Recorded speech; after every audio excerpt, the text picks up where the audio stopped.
Et notre invité pour cette émission, vous le connaissez, c'est Gildas Bourdet. Gildas, bonjour. Bonjour. Bienvenue sur notre antenne. Gildas, vous venez nous présenter votre nouveau livre. Vous venez aussi nous parler de cette conférence à Curitiba dont vous revenez il y a quelques semaines à peine. Oui. Vous êtes un habitué des conférences en ce moment, Gildas Bourdet. Et oui, ça fait la 5e conférence à l'étranger à laquelle j'ai été invité cette année. C'est une année faste pour moi.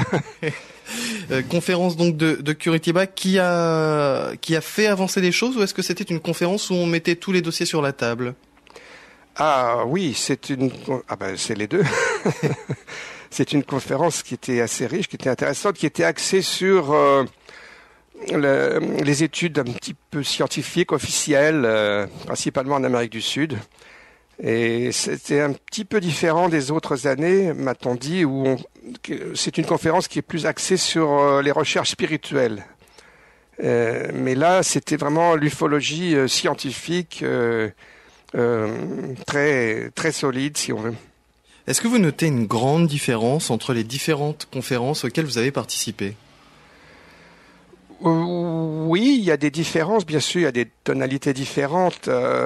Moi j'ai été invité donc les 5 conférences dont je parlais, il y a de la conférence annuelle à Saint-Marin, à San Marino en Italie. Et puis c'est assez classique, c'est assez éclectique.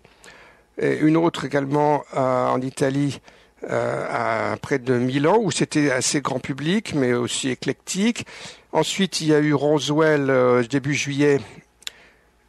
Alors, j'ai toujours parlé du même sujet, en fait, c'est-à-dire l'ouverture, la relance des études ufologiques officielles en France. C'est ça qui a attiré beaucoup l'attention. C'est justement ce que j'allais vous demander, parce que vous êtes connu aussi, et surtout pour ces livres concernant Roswell, sont-ils déjà là? Oui. L'affaire Roswell aux presses du Châtelet.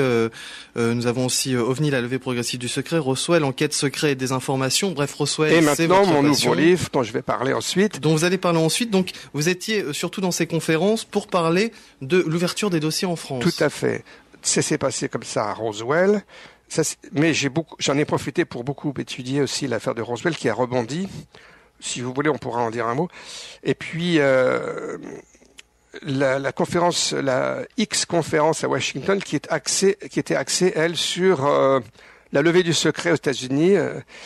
Il y a eu 2 conférences à Washington, pour être clair. Il y a eu une petite conférence, entre guillemets, qui n'était pas si petite que ça, celle à laquelle j'ai participé au mois de septembre, et puis une autre qui était un panel de journalistes qui a eu lieu il y a 3 semaines à peu près, qui a eu beaucoup d'échos dans la presse, et dont je vais vous reparler parce qu'on en a aussi parlé à Curitiba, au Brésil. Donc la 5e conférence, c'était il y a 15 jours au Brésil, où on a reparlé de ça aussi. Mon impression globale, si vous voulez, c'est que c'est très actif, l'ufologie actuellement dans le monde, et on ne s'en rend pas forcément bien compte en France, où il y a encore quand même une certaine prédominance du scepticisme dans les médias. On a vu ça fin juin à l'émission de FR3, qui était très très très très sceptique. Mais dès qu'on passe les frontières et qu'on va à l'étranger, on s'aperçoit que la tonalité est très différente, est en train d'évoluer. Et aux États-Unis, notamment, et au Brésil, mais en Italie, enfin, partout où on va, on s'aperçoit que les gens sont beaucoup plus ouverts, même dans les médias. Voilà, donc il se passe beaucoup de choses actuellement. Je crois qu'on peut être assez optimiste, disons, sur l'évolution de la question OVNI dans le monde. Alors cette conférence de Curitiba, pour lancer notre conversation et pour que vous nous la résumiez en quelques mots, ainsi que les invités qui étaient, lorsqu'on va présenter l'ouverture des dossiers entre guillemets par la France, du dossier OVNI, oui. Est-ce qu'on est visé par quelqu'un? Est-ce qu'on tient un discours officiel ou est-ce qu'on écrit ce qu'on veut? Eh bien, on peut faire les deux. Moi, j'ai remplacé, entre guillemets, l'ingénieur chargé des OVNI au CNES, le nouvel ingénieur, monsieur Jacques Patonnet, qui était invité à plusieurs reprises, mais n'a pu se rendre aux conférences. Ça s'est passé à Saint-Marin, en Italie, au printemps. Ça s'est passé de nouveau donc au Brésil, à Curitiba. Il était invité, il est sur le programme, il n'a pas pu s'y rendre, et on m'a demandé si je pouvais le remplacer. Mais c'est un remplacement tout à fait officieux et indépendant. Il m'a demandé lui-même d'ailleurs de bien le souligner, et je le fais ici, bien volontiers. Moi, je parle en tant qu'ufologue indépendant. Cela dit, ce que je peux ajouter quand même, c'est que j'ai soumis mon texte conférence, il y a déjà des mois, au printemps, au président du comité de pilotage du GEPAN, M. Yves Sillard, qui a approuvé mon texte. Donc, je n'ai pas fait de critiques désagréables, disons. J'ai essayé de présenter les choses d'une manière très acceptable pour tout le monde. Hein. Vous n'avez pas fait de critiques désagréables pour pouvoir présenter ce texte ou parce que vous n'en aviez pas? Écoutez, vous êtes en train de m'entraîner déjà sur une pas du tout, c'est vous qui me parlez de ça. Bon, d'accord. Non, il y a des critiques, bien sûr. Mm-hmm. Il y a des critiques qui sont faites. On aimerait toujours que ça aille plus loin. On aimerait toujours que ça aille plus loin. Voilà, c'est ça. Et or, moi, ma philosophie à moi, c'est de dire, et c'est ce que j'ai voulu dire chaque fois qu'on m'a invité, c'est le sentiment que tout le monde a dans le monde. Les gens sont très contents de la réouverture, de la relance du GEPAN et de la mise sur le site web des dossiers OVNI du CNES. Ça a été cette année un événement important dans l'ufologie internationale. On dit qu'en Amérique du Sud, les choses avancent aussi. Oui, tout à fait. Alors voilà, si vous voulez, je peux vous parler un petit peu de ce que j'ai vu et entendu à Curitiba.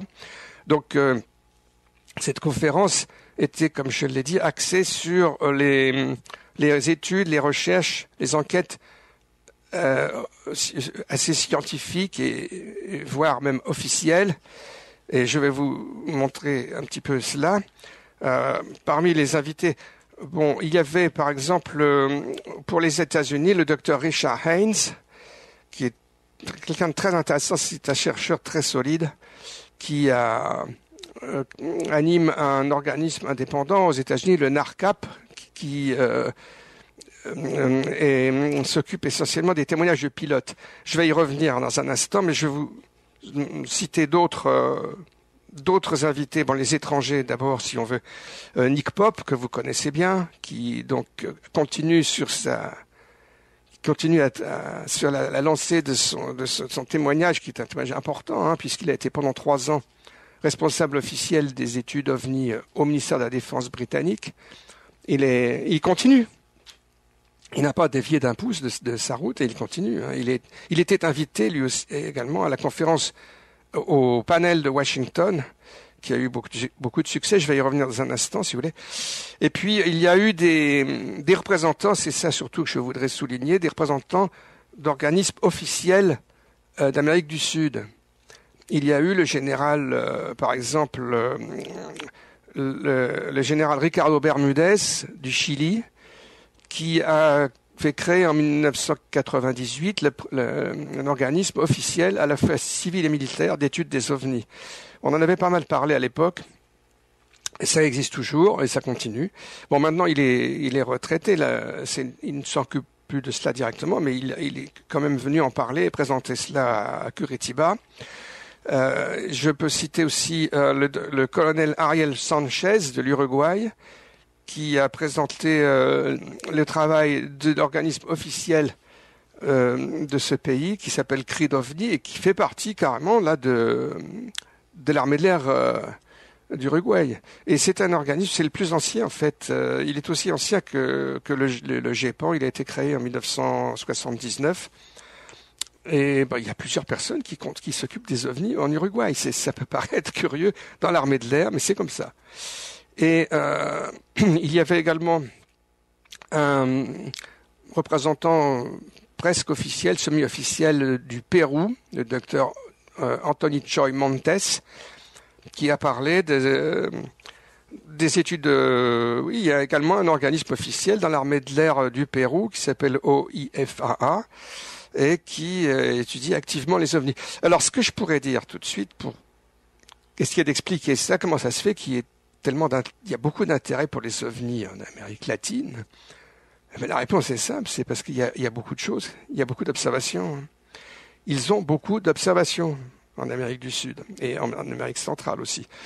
Alors l'Argentine n'était pas représentée, mais parce que, m'a-t-on dit, elle est moins organisée, les gens sont moins organisés en Argentine, c'est comme ça.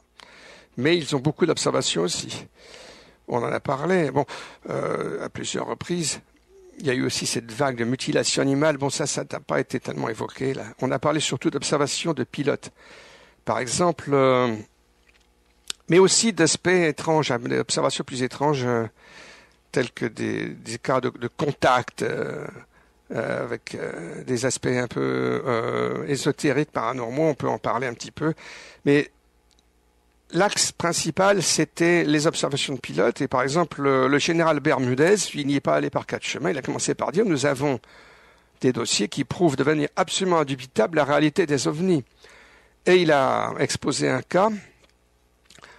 Il a de pilote qui a vu de près un ovni. Ça a duré assez longtemps. Il a passé une cassette enregistrée de dialogue entre le pilote et la tour de contrôle. Et donc, ils ont des documents. Il y a eu beaucoup de photos, des photos que je ne connaissais pas, tout à fait remarquables et spectaculaires. Alors, un autre représentant du Chili, dont je n'ai pas encore parlé, le professeur Rodrigo Fuenzalida, qui est un jeune sociologue très sympathique et dynamique, a présenté plein de photos. Et je vais aller tout de suite à la plus spectaculaire. C'est une vidéo, en fait, où on voit une espèce d'ovni rectangulaire de forme parallélépipédique, si on veut, qui semble s'enfoncer dans l'eau. C'est filmé au bord de la mer.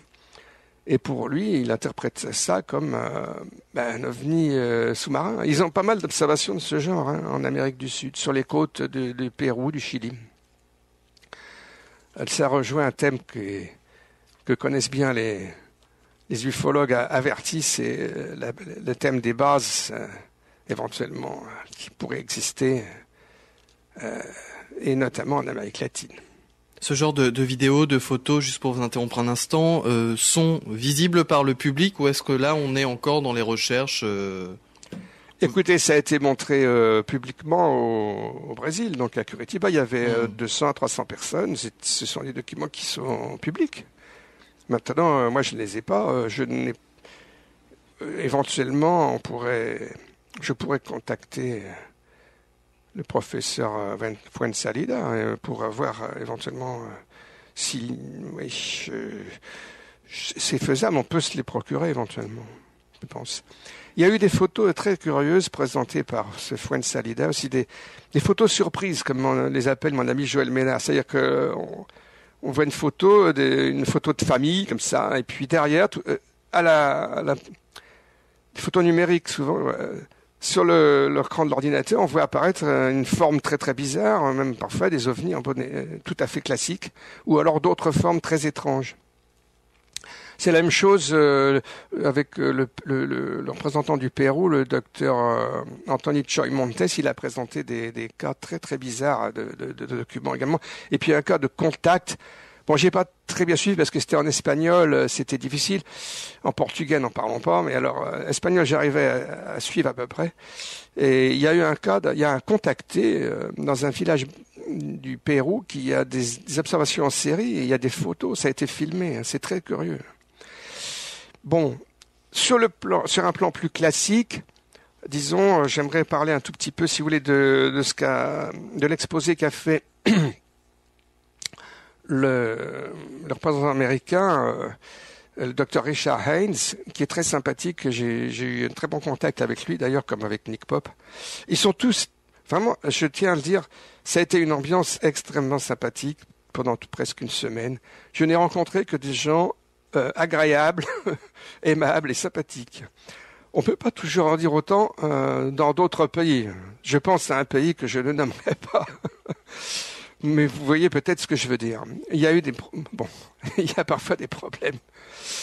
Et alors, ne poussez pas à vous poser des questions désagréables, je pense. Oui, parce que là, n'ouvrons pas ce chapitre.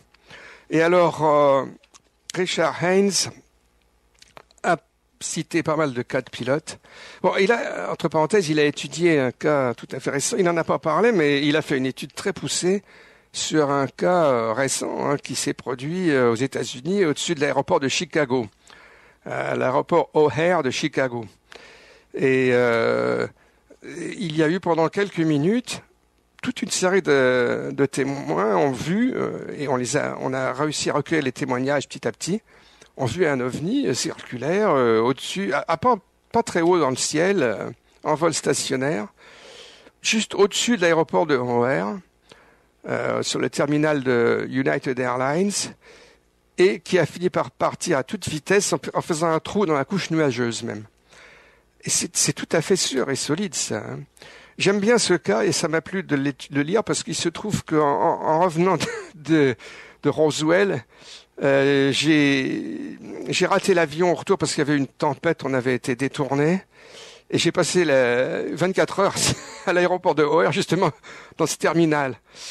Et je vois très bien les lieux et tout, ça me plaît beaucoup, cette histoire. Bon, mais sinon, il a raconté pas mal de cas de pilotes et certains... Alors, si vous m'accordez une seconde, je vais en raconter deux. Il y a un cas mexicain qui est tout à fait époustouflant. C'est un jeune pilote commercial mexicain qui s'est retrouvé, qui pilotait un petit avion de messagerie, enfin de commercial, et qui s'est retrouvé encadré par 3 ovnis, un à droite, un à gauche et un en dessous, qui a eu la peur de sa vie parce que même l'ovni qui était en dessous est venu taper sur son avion, et puis ils ont fini par partir. Mais il s'est aperçu quand il a voulu atterrir que le train d'atterrissage ne sortait pas bien. Il est passé devant la tour de contrôle qui a dit que son train n'était pas sorti. Il a réussi tant bien que mal, avec un tournevis, à débloquer le train d'atterrissage. Et quand il a atterri, il y avait la voiture de pompiers, tout ça, qui l'attendait. Et il a eu la trouille de sa vie, ce pilote. Et puis alors un autre cas, là on a quand même une dimension assez spéciale, si on veut, un aspect assez spécial en ufologie, c'est les cas un petit peu agressifs, où les ovnis témoignent d'une certaine agressivité. Il y en a. Il y en a au Brésil notamment, entre parenthèses. Et alors il y a un cas bien pire qui a été signé par Richard Haynes. Heureusement, des cas comme celui-là sont rares, mais il y a un petit avion commercial aux États-Unis qui a annoncé qu'il était confronté à un ovni, qu'il était obligé de détourner sa route. Ça s'est passé dans le sud des États-Unis, je peux vous dire exactement où, si vous voulez. C'était un petit avion Cessna dans la région de Mobile, en Alabama. Et à un moment, la communication est interrompue et on a retrouvé l'avion littéralement cassé en deux dans un marécage. Et s'il avait simplement eu une panne, qu'il était tombé dans ce marécage, l'avion n'aurait jamais pu se casser en deux comme ça. On a étudié la carcasse et on a trouvé des traces également de matériaux très très bizarres qu'on n'a pas identifiés. Donc là, on a un cas où il semblerait qu'il y a eu une collision ou qu'un avion s'est fait littéralement couper en deux par un ovni. Donc il y a des cas comme ça. Alors, en revanche, Richard Haynes s'emploie à essayer d'être rassurant, à dire qu'il y a, et le NARCAP, à dire qu'il n'y a pas trop de crainte à avoir, que les pilotes commerciaux ne doivent pas avoir peur, qu'il faut rester calme si vous voyez un ovni, etc. Donc c'est assez bizarre et un peu contradictoire, c'est ambigu le discours de Richard Haynes, et Nick Pope aussi d'ailleurs. Et oui, sur Nick Pope, je peux dire un petit mot aussi. Un dernier mot. Après, on passera à votre livre. Il y a eu une observation, et c'est un de ses thèmes principaux, c'est une série d'observations qui ont eu lieu en 1993, alors qu'il était responsable des ovnis en Angleterre, au ministère de l'Air. C'est ces observations qui l'ont convaincu de la réalité des ovnis. C'était des observations de triangles, de grands triangles. Et juste pour terminer, récemment, il y a le cas principal s'est passé à Cosford, sur une base qui s'appelle Cosford. Et récemment, il a été invité à une télévision allemande, et il y a des gens qui ont écouté cette émission qui ont dit mais il a complètement changé son discours. Il a dit que c'était probablement un avion un avion secret. Alors je lui ai demandé, est-ce que c'est vrai que vous avez dit ça? Il m'a dit, pas du tout. On m'a fait un long enregistrement et on a prélevé un petit bout où je pouvais sembler dire cela. Voilà comment ça se passe. Pour conclure sur ces conférences et pour en quelque sorte faire un bilan en fin d'année comme ça de toutes ces conférences auxquelles vous avez participé, celles dont vous avez pu lire les comptes rendus ou voir des images ou entendre même, est-ce que vous ressentez, pour vous citer Gilles Labordé, une levée progressive du secret? Oui, moi je continue à penser que on est sur une route de levée progressive du secret, mais je crois maintenant que ça va être bien plus long que prévu, que je ne le pensais il y a encore quelques années. On va en parler justement peut-être à propos de mon livre justement, et ça va peut-être nous aider à développer ça, à expliquer ça. Oui, effectivement, nous allons parler dans quelques instants maintenant du livre que va nous présenter Gilles Labordé, Vision céleste, vision cosmique. Aujourd'hui, notre invité est Gilda Bourdet qui va nous présenter son livre Vision céleste, vision cosmique, paru aux éditions Le Temps présent dans la collection Enigma. Alors, Gilda Bourdet, tout d'abord et avant de nous présenter le contenu de ce livre, c'est une réédition augmentée. Est-ce que... Oui, attendez, je précise une chose, s'il vous plaît. Oui. Vous avez dit l'édition Le Temps présent, c'est une collection, enfin c'est une marque d'éditeur, mais l'éditeur s'appelle JMG en fait. Hein. C'est chez JMG Édition. Oui, oui. Je l'ai présenté comme ça pour faciliter tous les achats auprès des libraires. Alors justement, il faut s'adresser à JMG Édition. Ah oui. Oui. D'accord, figurez-vous que ce n'est noté nulle part. C'est pour ça que je le dis. C'est très mal fait, ça. Alors, Gilda Bourdet, c'est la première fois que vous retravaillez sur un de vos livres? Non, ce n'est pas la première fois, puisque j'avais fait un premier livre sur Roswell en 1995 et que je l'ai revu et augmenté, énormément augmenté même en 2004. Mais ce livre-là, j'avais envie de le faire aussi parce que, d'abord, pas mal de gens m'ont réclamé. Parce que j'avais publié mon premier livre sur les ovnis, donc, au sens large, en 1994. Il avait eu pas mal de succès aux éditions Philippe Aki. J'avais eu beaucoup de presse. Et c'était avant... Allez, je vais vous dire exactement comment je vois les choses. C'était la dernière année où on pouvait encore être bien reçu dans la presse sur les ovnis avant la catastrophe de 1995 la fameuse autopsie qui a tout foutu par terre. Hein. 95, puis rebelote en 1997 avec un deuxième rapport de l'armée américaine. Bon, en 95, ils ont fait un livre de 1000 pages expliquant que Roswell c'était des ballons, et en 97, ils ont refait un autre livre. Tout ça, ça a été orchestré à grands coups de tambour dans la presse, pleine page dans le Figaro, partout. Ça a été un désastre. Hein, là. Et on s'en remet petit à petit. Alors si je vous posais la question, Gilles Labordé, sur le fait de retravailler sur des livres, vous l'avez déjà fait précédemment, vous nous l'avez expliqué, mais qu'est-ce que cela apporte de retravailler sur un livre? Est-ce qu'on rajoute ou est-ce qu'on enlève des choses? Les deux. Les deux? Absolument, les deux, oui. J'ai beaucoup élagué toute la première partie de l'époque qui était sur les ovnis. Bon, il y a beaucoup de choses qui sont beaucoup mieux connues maintenant, sur lesquelles il n'est plus utile de revenir. Le dossier classique des ovnis. Donc, et j'ai voulu surtout élargir et traiter surtout le sujet qui est la vision historique. Bon, c'était la deuxième partie de mon livre à l'époque, où je retraçais toute l'histoire des visions célestes depuis les origines de l'humanité, et en traversant toute l'histoire des mythes, des mythologies, des religions, puis l'époque moderne, contemporaine, et finalement, donc j'ai repris le fil historique dans l'ordre chronologique. J'ai abordé, il y a un premier chapitre où je parle un petit peu où je cadre le sujet, mais j'ai gardé les ovnis pour la fin dans ce livre-là. Ça, c'est la première chose. Donc, le premier thème du livre, c'est bien cela, c'est le dossier des ovnis replacé dans une perspective historique, parce que ça me paraît absolument capital. Si on veut essayer d'avancer, de comprendre quelque chose aux ovnis, il ne faut pas se contenter de traquer les petites lumières dans le ciel, hein, et surtout, oh là là, n'allons pas plus loin. Et il faut au contraire aller beaucoup plus loin. Et il faut s'intéresser à toute l'histoire de l'humanité en fait. J'ai l'impression d'une recherche plus globale sur le phénomène OVNI, Gilles Dabourdet. J'ai l'impression que beaucoup de personnes on y revient. Oui, vers une recherche plus globale. Pourquoi ? Parce qu'on a assez d'éléments maintenant pour essayer d'y voir plus clair. On peut prendre un peu de recul. Oui, on peut dire ça si vous voulez. Oui, on a eu le temps de réfléchir davantage. Bon, ce thème-là de l'historique, il est présent depuis plus de 50 ans. Hein. Les premiers livres remontent aux années 50. Là.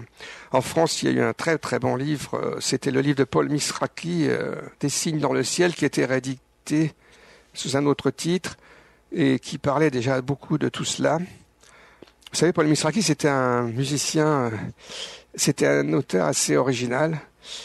Et qui était l'un des premiers en France. Bon, il y en a eu d'autres. Hein, et puis, alors, il y a eu le fameux livre d'Eric von Daniken dans les années 60 qui a eu un succès mondial phénoménal. Et plusieurs livres même. Donc, ça a eu beaucoup. On en a beaucoup parlé de ce thème-là. Mais ça s'est un petit peu, peut-être, perdu de vue dans les années 70, 80, 90, parce qu'on est passé à des sujets très polémique, comme on y faisait allusion il y a un instant, l'affaire de Roswell, il y a le dossier des enlèvements. C'est très intéressant, alors que le cinéma, lui, s'en est emparé. Absolument. Le cinéma s'est emparé de tout cela et a fait beaucoup d'argent avec ça. Je pense aux X-Files, notamment, c'est fantastique, la X-Files. Ils ont exploité ça à fond, la caisse. Tout à fait, aux différents films comme Stargate ou Stargate autres, aussi, qui utilisent la présence passée sur Terre pour justifier les événements présents. Ah, attendez, oui, non, nous parlions à l'instant des thèmes très chauds des années 80-90 exploités dans les X-Files, oui. Mais effectivement, le thème historique est présent aussi quand même, hein, dans la série Stargate, je suis d'accord. Dans Stargate, oui. Bon, donc le thème, il n'a jamais disparu. Hein. Mais il revient maintenant, oui, je pense qu'on peut dire qu'il revient parce que, eh bien, il est incontournable, je veux dire. Il faut qu'on y réfléchisse, qu'on y pense à cela. Et alors moi, ce que j'ai voulu rajouter dans mon livre, c'est le deuxième thème, si vous voulez, qui m'intéresse et dont j'ai voulu illustrer. Bon, c'est un livre, en l'occurrence, qui est bien illustré. Il y a 195 illustrations. C'est que le thème des visions célestes et cosmiques, disons, ce n'est pas seulement un thème religieux, mythologique, philosophique, scientifique à l'époque actuelle, puisqu'on recherche les planètes, les exoplanètes, la vie extraterrestre, mais c'est aussi un thème artistique majeur. Quand on regarde l'histoire de l'art, toute la création artistique, c'est plein d'images, notamment dans l'iconographie religieuse et chrétienne, mais pas seulement. Ce que j'ai voulu montrer, c'est que c'est présent aussi dans l'art contemporain, dans l'art moderne, contemporain. Bon, c'est aussi un sujet que j'ai beaucoup étudié. En fait, j'avais fait un premier livre sur l'art moderne avant de parler des ovnis. J'avais fait un gros livre sur l'art moderne. Et ça m'a beaucoup intéressé de parler de ça, ainsi que j'ai rajouté un chapitre sur la science-fiction aussi. D'ailleurs, on vient d'en parler, des connexions très importantes entre science-fiction et ufologie. La science-fiction ayant beaucoup puisé dans l'ufologie, on va en reparler si vous voulez. Donc, ce que j'ai voulu, moi, c'est... Allez, j'essaye d'expliquer, c'est montrer que...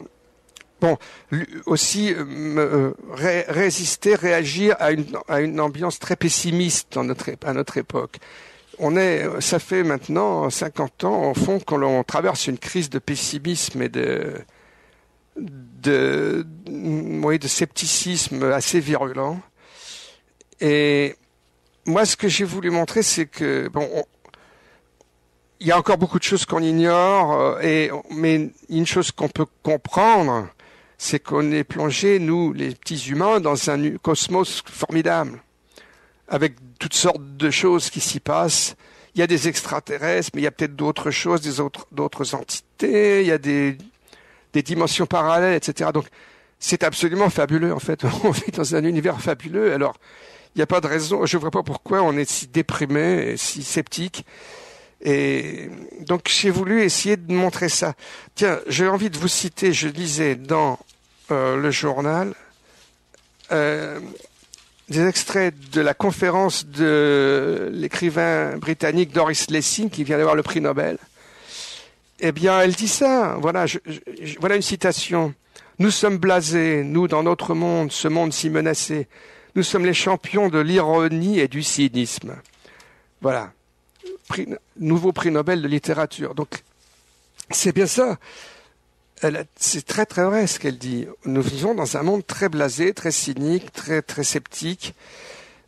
Moi, ce que j'ai voulu faire, c'est un livre qui aille contre cela, qui essaye de montrer que nous vivons dans un cosmos fabuleux et qu'il se passe beaucoup de choses.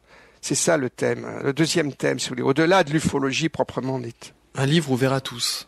Absolument. J'ai voulu essayer de faire un livre qui soit lisible par tous, oui. Je ne sais pas si je me suis clairement expliqué. Si, tout à fait, et vous allez encore mieux le faire en présentant justement votre livre aux auditeurs. Et c'est à la fin de cette émission que nous saurons si vous avez réussi votre pari. Ah bon, vous me direz ça. Exactement. Alors, je vais donc aller un petit peu plus dans le détail et retracer un petit peu quelles sont les principales étapes, les principaux chapitres, si on veut, de toute cette histoire des visions. Eh bien, ça commence, comme je le disais, avec les mythes primitifs et les premières religions. Donc là, je parcours toute l'histoire depuis ça commence avec, en fait, les conjectures sur les croyances des hommes préhistoriques. On s'est beaucoup interrogé sur. Vous savez qu'on s'est demandé ce que signifiaient toutes ces fresques, ces dessins énigmatiques et dans les grottes. Et on pense de plus en plus maintenant que c'est lié justement à une vision du cosmos avec des pratiques chamaniques. Dans toutes les civilisations les plus anciennes, les plus primitives, on trouve cette dimension-là, cette vision cosmique. D'ailleurs, tiens, Doris Lessing y fait allusion aussi à ça. Et dans sa conférence. Et on a donc cette dimension cosmique est présente dès le début, dès les premières images que nous ont léguées les hommes préhistoriques, les sculptures aussi. Là, je montre par exemple dès le début des idoles sumériennes qui sont dans les musées du Moyen-Orient, où on s'interroge beaucoup, qui sont très très bizarres. Et on se demande qu'est-ce que c'était que ces êtres bizarres qui ont été sculptés, dessinés dès les origines de l'humanité.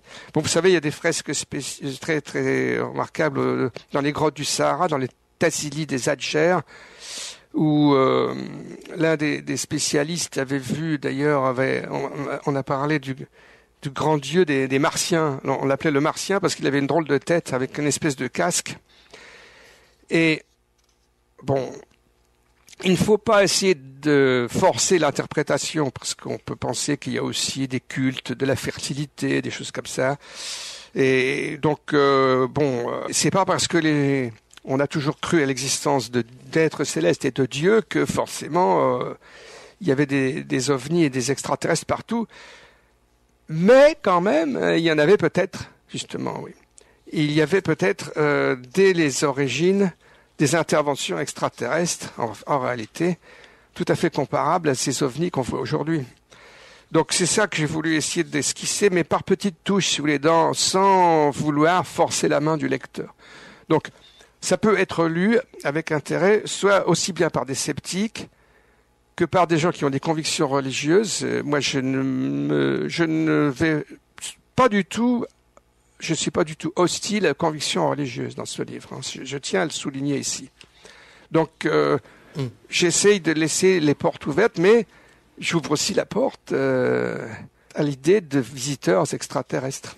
Dans le phénomène OVNI, il y a une hypothèse de travail qui concerne les projections hypnotiques, qui ferait que chacun, selon son époque, selon ses conditions, selon son éducation, verrait un phénomène qui lui serait proche.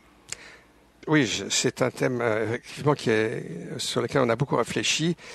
Et en effet, alors ce thème-là est très ambigu, parce que il peut s'interpréter de plusieurs manières, et notamment d'une manière psychosociologique classique. On voit très bien l'enchaînement des idées. Ah oui, mais les gens voient ce qu'ils aiment voir, ce qu'ils ont envie de voir. Et à ce moment-là, les psychosociologues sceptiques disent, mais vous voyez, ce sont des projections mentales, ce sont des inventions de l'esprit humain. Bon, moi, je crois pas. Il y a d'autres façons d'envisager cela, qui sont qu'il y a des interactions mentales avec d'autres dimensions, avec d'autres entités, et que ces entités, entre guillemets, se montrent d'une manière qui soit compréhensible à chaque époque. Donc à ce point de vue-là, les ovnis seraient des matérialisations, des projections faites, organisées, par des êtres, des entités. On peut envisager ça comme ça aussi, mais je pense qu'il y a des gens qui vont beaucoup trop loin dans ce sens-là. Et la troisième option, en laissant de côté les entités, mais en parlant d'êtres physiques, de tôle et boulons classiques, serait aussi tout simplement une action sur l'esprit humain pour lui permettre de ne pas être effrayé et de voir un objet. N'oublions pas que si on n'a jamais vu d'avion dans le ciel, on n'est pas forcé de le voir. Je comprends parfaitement cette façon d'interpréter, mais je voudrais insister beaucoup sur le fait, c'est l'un des thèmes sur lesquels je veux arriver dans ce livre, et comme dans les autres d'ailleurs, je suis quand même spécialiste de l'affaire de Roswell. Bon, moi je suis absolument convaincu maintenant. J'ai revu encore des auteurs et l'affaire vient d'évoluer avec un nouveau livre. J'ai rencontré les auteurs à Roswell et de nouveau à Washington. Tom Carr et Donald Schmitt, ils ont publié un nouveau livre bourré de nouveaux témoignages sur l'affaire de Roswell. C'est très solide, contrairement à ce que croient encore certains, qui se permettent de déboulonner en 3 coups de cuillère à peau cette affaire. Ils se trompent lourdement, je l'affirme ici. C'est très sérieux l'affaire de Roswell. Il y a eu un crash d'OVNI à Roswell. On n'a pas toute l'histoire exactement. On ne sait pas ce qui s'est passé exactement. Il y a plusieurs hypothèses. Mais ce que je veux dire, c'est que l'idée que ça pourrait être une simple projection faite par une entité, bon, je sais que c'est ce que pense, c'est l'idée qui a été mise en avant par mon ami Jean Sider, qui a beaucoup écrit. Je lui rends volontiers hommage ici parce qu'il m'a beaucoup aidé au départ à étudier Roswell d'ailleurs. Mais non, je peux pas le suivre aussi loin que cela sur cette idée-là. Pour moi, il y a bel et bien eu des extraterrestres et il y a des cadavres dans les frigos de l'Air Force aujourd'hui. C'est ça qu'ils veulent cacher surtout. Ça aussi, c'est un autre thème. On va y revenir vers la fin, si vous voulez. C'est le thème de la désinformation et du secret sur les ovnis. Donc, moi, je crois que pour essayer de répondre, il y a différents aspects, il y a des aspects très très mystérieux encore dans tout cela. En effet, il peut y avoir aussi des mises en scène, il y a beaucoup de mises en scène adaptées à l'esprit des témoins de l'époque. Bon, c'est vrai pour des visions religieuses. Là, il faut qu'on en parle quand même. Mais il peut y avoir aussi, et il y a des dimensions tout à fait physiques. Bon, tout à fait réel. Prenons l'affaire de Fatima, par exemple, qui est un cas tout à fait à la charnière de l'histoire des visions historiques et religieuses et ce monde contemporain des ovnis, des soucoupes volantes. Quand on étudie de près cette affaire, eh bien, on voit que les pèlerins là qui s'étaient rassemblés, qui étaient au moins 50 000, sinon plus, dans la plaine de Fatima, les petits bergers qui voyaient apparaître la Vierge depuis 6 mois, elle avait annoncé une grande apparition. Ils étaient 50 000, 70 000 presque. Et à ce moment-là, qu'est-ce qu'ils ont vu apparaître dans le ciel, au-dessous d'une couverture nuageuse d'ailleurs. On a appelé ça la danse du soleil, mais en réalité, c'est quand on regarde les descriptions qui ont été faites, notamment par un professeur de médecine qui se déclare athée, d'ailleurs, le professeur Almeida Garrett, il décrit ce qu'on appelle aujourd'hui un ovni, il n'y a pas l'ombre d'un doute, avec des effets physiques. Les gens avaient été trempés par la pluie, en un quart d'heure, leurs vêtements ont été séchés, ils ont senti une espèce de vague de chaleur. Des témoins qui étaient un peu éloignés, qui étaient sur les collines aux alentours, ont bel et bien vu une boule lumineuse qui se promenait, si j'ose dire, au-dessus de la plaine, à pas très haute altitude. Donc, il y a quelque chose de très très concret, de très physique dans cette histoire de Fatima. On peut donner beaucoup d'autres exemples comme ça. Donc, moi je pense que on ne peut pas éviter de confronter à cette thématique ovni, extraterrestre, religion. Il y a un lien entre tout ça. Moi, pour essayer de ne pas trop brusquer les choses, j'ai tendance j'aime bien, il y a une expression que j'aime bien employer, si vous voulez, sur cette idée qu'il y a peut-être eu des visiteurs venus d'ailleurs qui ont initié des grandes religions. Moi, je proposerais bien de les appeler si vous voulez, des missionnaires cosmiques, quelque chose comme ça. Si vous voulez, qui sont venus nous enseigner des choses, nous initier, nous aider à évoluer. D'une manière qui a été interprétée comme purement religieuse, mais qui est peut-être beaucoup plus complexe. On peut commencer quand même à y réfléchir un peu à ça. Voilà. Donc, moi, ma façon de voir et de présenter les choses, si vous voulez, c'est d'essayer d'amener ce genre d'idées petit à petit jusqu'à la fin du livre. Donc, si on arrive aux visions religieuses classiques, vous avez par exemple la vision d'Ézéchiel. Alors, la vision d'Ézéchiel, c'est étonnant, la description que fait Ézéchiel dans la Bible de sa vision. C'est très précis. Il voit apparaître d'abord un grand nuage lumineux dans le ciel. Vous savez ce que c'est que la vision d'Ézéchiel? C'est l'époque où le peuple juif est en exil à Babylone et ils sont un petit peu déprimés. Ils sont très très très pessimistes à cette époque-là. Et leur prophète, Ézéchiel, a une vision absolument extraordinaire qui va leur remonter le moral, si on veut. Et donc, il voit ce qu'on appellerait, ça ressemble terriblement à ce qu'on appellerait des ovnis aujourd'hui. Il décrit des roues volantes. Alors, tout le monde a interprété ça comme des roues verticales, mais en réalité, il dit jamais qu'elles sont verticales. Peut-être qu'il a vu des roues horizontales, assez épaisses, avec des yeux lumineux tout autour. Enfin, ce sont des détails. Il y a des êtres d'apparence très étrange qui sont sous une coupole transparente. C'est quand même très très curieux comme description. Donc, qu'est-ce qu'il a vu le prophète Ézéchiel? Ça ressemble quand même pas mal à un ovni, ou même à plusieurs ovnis en fait. Il y a plein d'exemples comme cela qu'on peut citer, qu'on peut développer. Alors, il y a aussi un thème sur lequel on a beaucoup travaillé, qui est le thème l'apparition d'un ange au berger.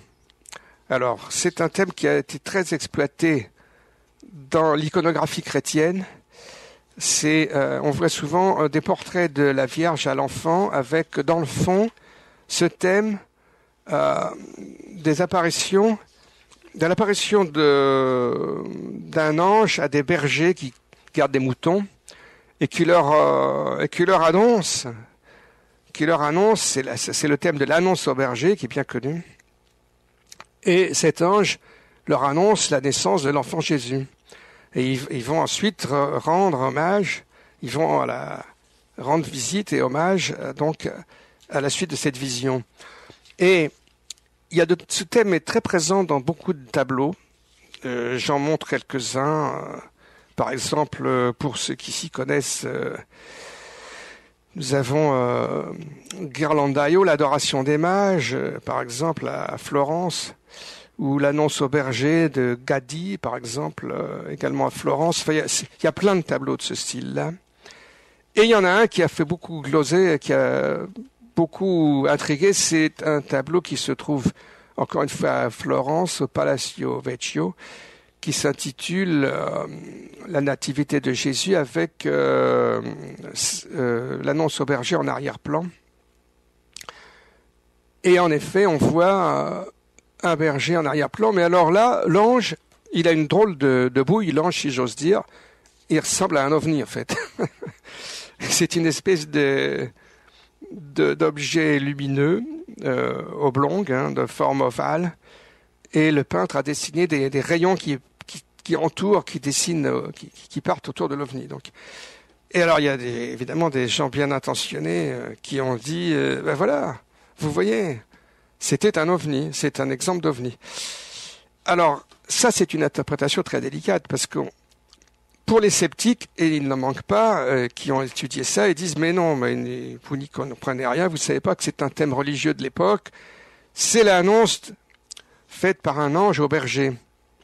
Sauf que la question que l'on peut se poser, c'était quoi ces anges? Parce que quand on regarde de plus près l'histoire des apparitions angéliques, on s'aperçoit, et c'est un thème que j'ai essayé de développer dans mon livre, c'est que l'image de l'ange avec des ailes, ça a beaucoup évolué tout au long de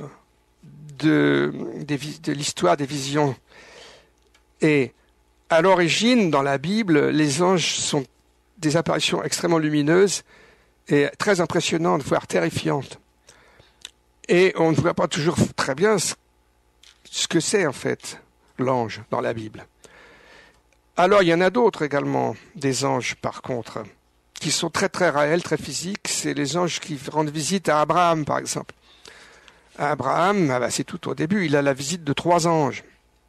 Ils sont en chair et en os, il leur donne même à manger, et ils mangent de bon appétit.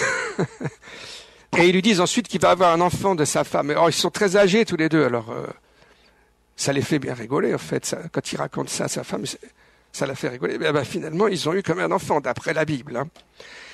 Mais alors ensuite, les 3 anges vont là où l'un des anges va à Sodome.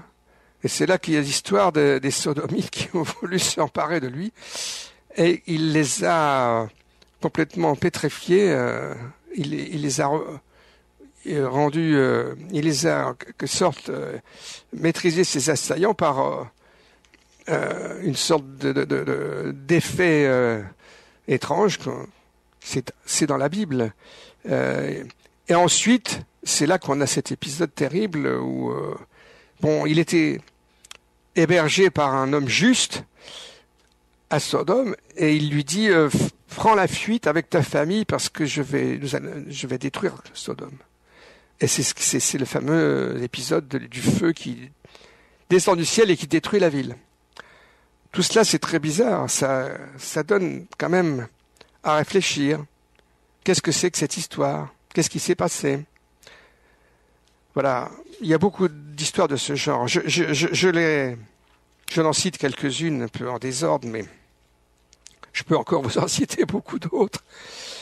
Parmi les visions, qui ne sont pas forcément religieuses, celles-là, parce qu'il n'y a pas que des visions religieuses quand même, il y en a 2 qui sont très très connues, qui ont été décrites, les gazettes de l'époque, les journaux de l'époque, qui se sont déroulés en Suisse et en Allemagne.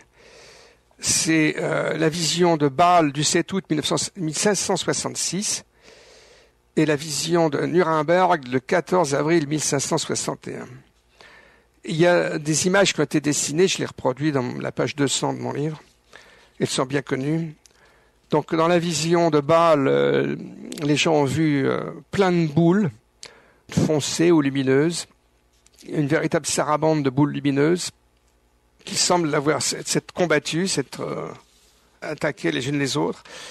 Et également, on a à peu près le même scénario, donc à Nuremberg en 1561, c'est à peu près la même époque. Et les descriptions de l'époque sont assez terrifiantes. Les gens ont été très impressionnés. Donc, qu'est-ce qui s'est passé? On ne sait pas très bien. Il y a un thème aussi là qui est intéressant dans toute cette histoire des visions. Et là, je vais refaire un saut en arrière. Mais ce que je viens de décrire m'amène à en parler. C'est celui d'éventuels conflits entre des extraterrestres, en fait. Quand on reprend beaucoup plus loin dans le passé les écrits de l'Inde antique, comme les fameuses légendes, comme le Mahabharata et le Ramayana. Alors, j'ai un peu étudié ça aussi. Von Daniken avait beaucoup travaillé là-dessus, et beaucoup d'autres auteurs. Il y a un Américain qui s'appelle Richard Thompson qui a fait un livre assez époustouflant là-dessus. Et quand on regarde un petit peu tous ces textes qui ont été cités par les uns les autres, on a des descriptions de batailles célestes assez terrifiantes, et on a même des descriptions d'effets dus à des armes atomiques, en fait. Par exemple, dans l'un des textes indiens souvent cités, notamment par Von Daniken, mais par d'autres auteurs, il y a donc une bataille gigantesque dans le Mahabharata entre deux familles d'êtres.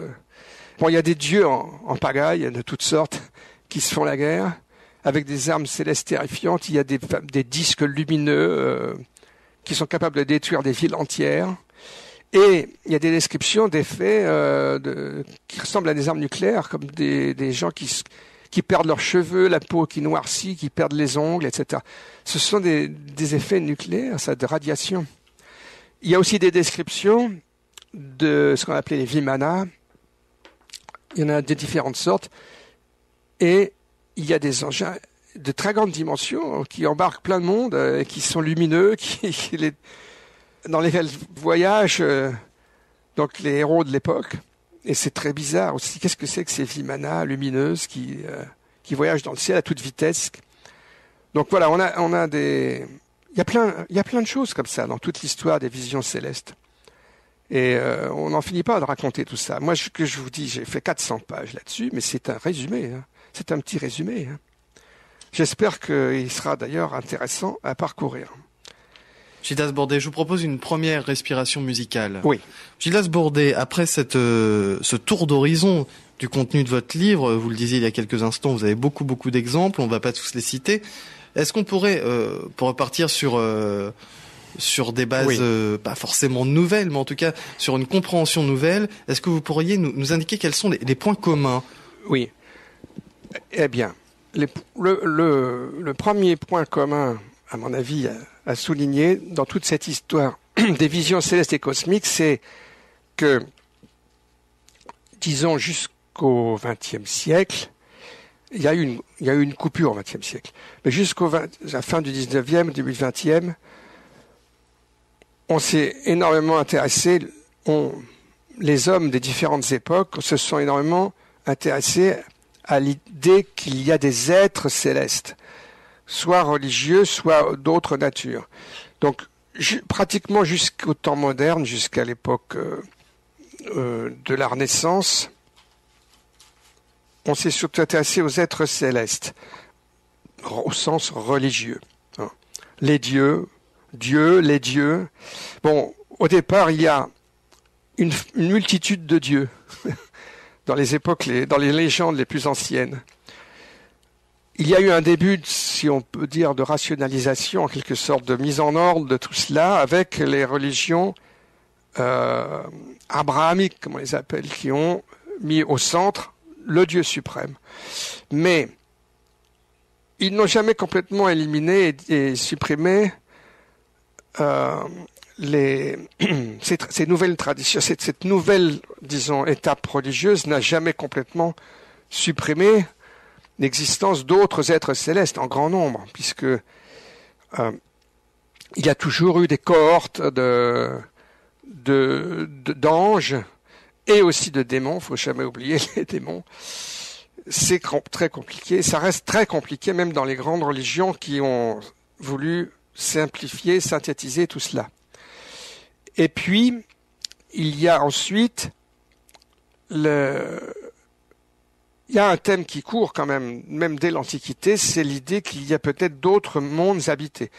Ce thème apparaît déjà à l'époque des Grecs, des philosophes et des savants grecs. Elle n'est jamais complètement disparue. Ce thème est discuté au Moyen Âge, et il y a un exemple assez typique et remarquable, c'est celui d'un théologien français, par exemple l'évêque Tempier, qui était un théologien important au XIIe ou XIIIe siècle, qui avait fait un catalogue des erreurs théologiques. Et l'une des erreurs théologiques, selon lui, c'était de croire que nous sommes seuls. Tenez-vous bien. C'est une erreur théologique, selon lui, au XIIe siècle, de croire que nous sommes seuls dans l'univers. Il y a probablement d'autres êtres.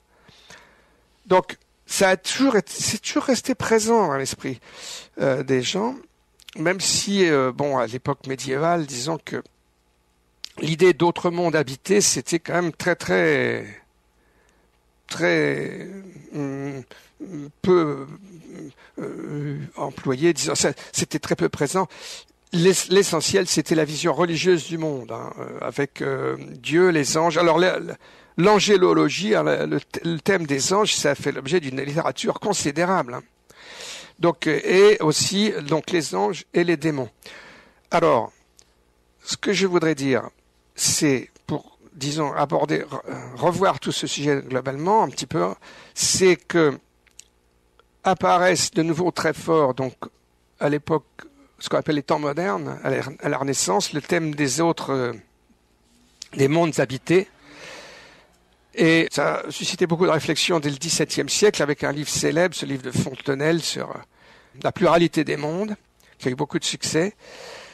Et ensuite, ça a été un thème également très commenté par les philosophes comme même Voltaire et d'autres, pour qui c'était une spéculation assez normale, assez naturelle, et même encore au XIXe siècle, l'idée qu'il y avait d'autres êtres sur d'autres planètes. Bon, on pensait surtout aux planètes. Au XIXe siècle, on a cru beaucoup qu'il y avait des...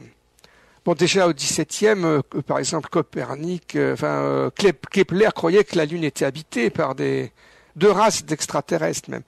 Bon, ça a subsisté encore au XIXe siècle. On s'en rend plus compte aujourd'hui, mais ça a été un thème très important et présent. Même Camille Flammarion en parle beaucoup et d'autres auteurs encore au XIXe siècle. Ce qu'il faut comprendre, c'est que, et c'est quand même intéressant à souligner, je trouve, c'est qu'il y a eu ce thème d'autres êtres intelligents, d'autres civilisations, a été refoulé au cours du XXe siècle. Et disons que ça va de pair avec une montée d'une certaine arrogance intellectuelle et scientifique à l'époque, où la science évoluait à toute vitesse, devenait vraiment importante. On a beaucoup progressé à la fin du 19e, début 20e, et il y a eu une certaine arrogance qui s'est mise en place à cette époque-là, où on a considéré qu'on était tout seul, qu'on était les êtres les plus intelligents, et que, voilà, il n'y avait personne d'autre. Ça a duré encore jusqu'à une époque relativement récente. Il y a aussi l'idée qui s'est greffée là-dessus, c'est à l'époque de Jacques Monod, dans les années 50, avec son livre « Le hasard et la nécessité », à la suite de la découverte de l'ADN, on a commencé à mieux comprendre la chimie du vivant, mais en même temps, à la trouver de plus en plus extraordinaire.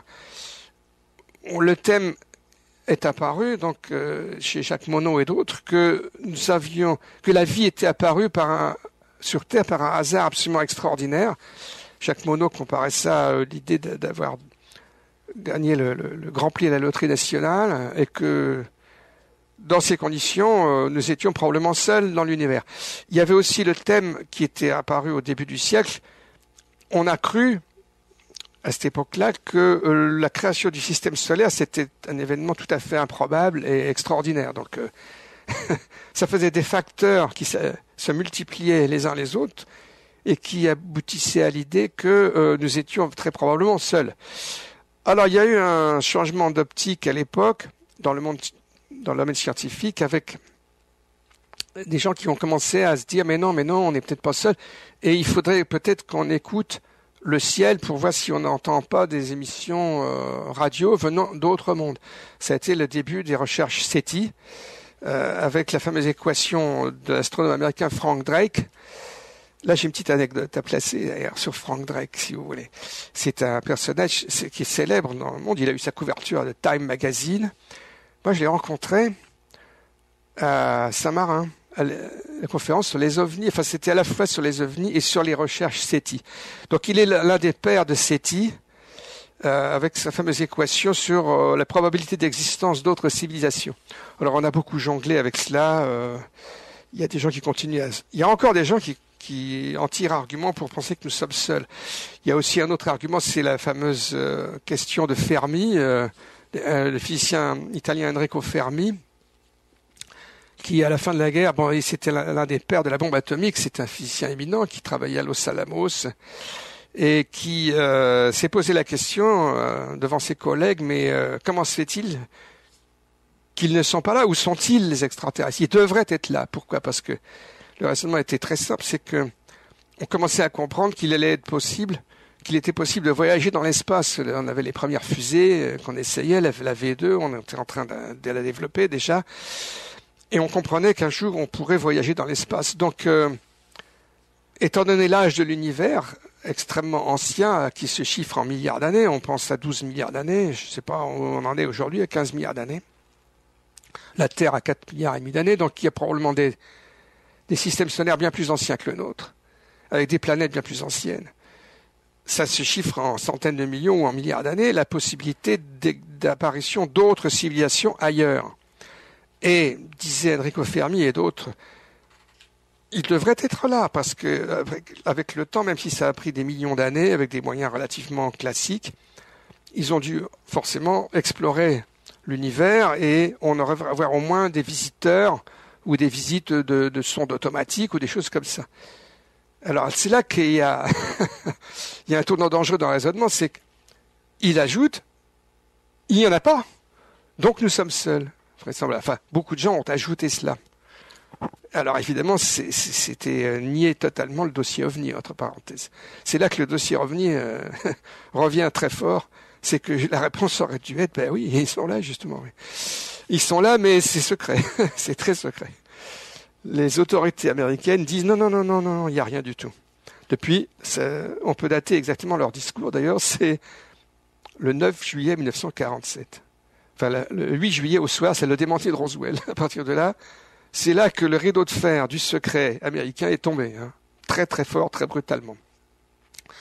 Donc, voilà, on en arrive à une époque contemporaine où il y a encore un discours à la fois scientifique et officiel militaire qui concourt à l'idée que nous sommes seuls, qu'il n'y a rien du tout. Et c'est ça qui est en train de s'effriter très vite actuellement. C'est ça. Alors, il y a eu donc cette controverse, on l'a évoqué déjà plusieurs fois. Il y a eu le drame de Roswell, la catastrophe, n'est-ce pas, le démenti de Roswell, avec ce film très très très bizarre qui a fait scandale en 95 et qui a mis fin à des enquêtes qui étaient très très poussées, qui devenaient très développées à l'époque. Et moi je considère que c'est très important cette affaire-là, parce que c'est une des portes d'entrée qui peut faire exploser le secret sur les ovnis. Parce qu'on a toujours ce problème du secret sur les bras, on traîne ça. Il y a plein d'observations, il y a plein de gens qui voient des ovnis depuis au moins 60 ans, et on sait maintenant depuis bien plus longtemps. Ça s'accumule. Il y a un certain nombre de pays qui ont des services officiels, mais la France en a créé un dans les années 70, à l'instigation des militaires d'ailleurs. Ils ont poussé à cela. Et c'est pas par hasard, peut-être qu'on pourra en dire un mot après, parce que ça les intéressait fortement. Et ça les intéresse toujours fortement. Le rapport du Cometa, il y a beaucoup d'officiers, d'anciens officiers là-dedans. C'est pas par hasard non plus. Et il y a donc un mouvement maintenant de reconstitution, si on veut, avec de nouveaux services qui se sont créés un peu partout. Le Chili en 98. On voit des réunions comme celle qui vient d'avoir lieu à Washington. Aux États-Unis, ça bouge beaucoup aussi. Donc, il y a des journalistes comme Leslie Kean, que vous connaissez, que nous avons interviewé ensemble à Chalon en 2005, qui anime un groupe influent, qui est très actif, qui a réussi à organiser avec un nouveau journaliste apparu récemment, James Fox, qui a l'air très actif aussi et très intelligent. Ils ont réussi à créer une réunion donc à Washington qui a été très médiatisée. Il y a même eu qui réclame la levée du secret. Donc on en est là actuellement. Donc il y a de nouveau la pression qui monte après les années sombres 95 et quelques. La pression se reconstitue pour obtenir que le gouvernement américain débloque la situation, qui dise quelque chose, parce qu'il continue à ne rien dire. Aujourd'hui, quand vous écrivez à l'US Air Force ou au Pentagone, vous dire qu'en est-il des ovnis, ils vous répondent nous avons enquêté dans les années 50-60, mais il y a eu une enquête universitaire, le rapport la commission Condon, qui a conclu qu'il n'y avait rien du tout. Nous avons fermé les enquêtes, nous n'enquêtons plus. Ça, c'est la réponse officielle. Quand on la regarde de plus près, elle est plus subtile. Elle consiste à dire, nous avons constaté qu'il n'y a pas de menace pour notre sécurité. Ça, c'est un peu plus subtil, en fait. Et alors, donc, qu'est-ce qui se passe actuellement? C'est que nous sommes dans une phase un peu intermédiaire, transitoire, où après cette vague très, très sceptique, à la fois sur le plan scientifique, comme je le disais, soutenu par les militaires, en fait essentiellement les militaires américains, et les autres ont suivi le mouvement, avec un petit bémol quand même, c'est qu'il y a eu un certain nombre de pays comme la France qui ont créé des services d'enquête. En Italie, ils ont un service d'enquête sur les ovnis dans l'armée de l'air. Moi, j'ai vu à 2 reprises, et encore cette année, il y avait un colonel en uniforme qui a présenté les études sur les ovnis dans l'armée de l'air italienne. Donc, c'est très ambigu. Le général Bermudez du Chili, l'un des thèmes de son discours, il y a 15 jours à Curitiba, c'était de dire, il y a des ovnis, mais il est nécessaire de maintenir le secret parce qu'on ne peut pas tout dévoiler. Gilles Bourdet, pour revenir à Vision Céleste, Vision Cosmique, c'est, même si on n'en est jamais vraiment sorti, c'est l'étude du passé alliée aux moyens technologiques actuels qui font que les choses avancent? Oui, on peut dire ça comme ça. Tout à fait, parce que il y a donc cette poussée maintenant scientifique. Bon, on a toutes ces découvertes d'exoplanètes, ça agite beaucoup. Ça remet complètement la question à l'ordre du jour. Et même les magazines qui se donnent disons une opinion sceptique de bon ton, comme la revue Ciel et Espace, par exemple, ou Science et Avenir, ils sont obligés, ou la recherche, etc., ils sont obligés, et ils ont envie de le faire, en fait, de rouvrir ce dossier, mais ils le font par petits paquets, ils hésitent encore beaucoup, ils n'osent pas trop se lancer sur le thème des ovnis, parce que c'est encore un thème, disons, politiquement pas très correct. Moi, je vous fais le pari que ça va évoluer dans l'année qui vient et qu'ils vont s'y mettre pour de bon. Moi, j'ai été très frappé par cette émission de C'est dans l'air au mois d'avril où on a parlé des ovnis, une émission quand même importante avec Yves Calvi, C'est dans l'air. Le titre de l'émission d'abord.